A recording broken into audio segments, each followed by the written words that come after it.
There are two moral imperatives why we must reauthorize the Zadroga bill.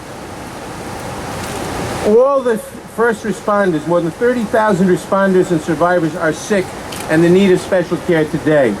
We know, unfortunately, that thousands more will get sick, that will get cancers caused by 9/11. There are two moral imperatives why we must help them. One, because they're Americans. And because New York wasn't attacked, the United States was attacked.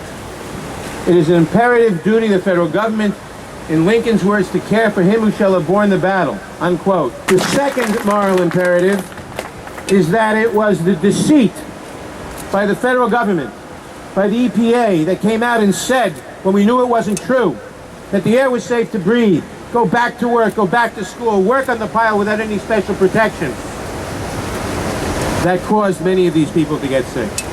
There's a moral obligation, because had it not been for the deceit by the federal government at the time, many of these people would have had proper protection, or they wouldn't have returned to work, or they wouldn't have gone to school, and the first responders would have worked with proper respirators and so forth. So the second moral obligation is that we must seek to heal those who are sick because of the federal government.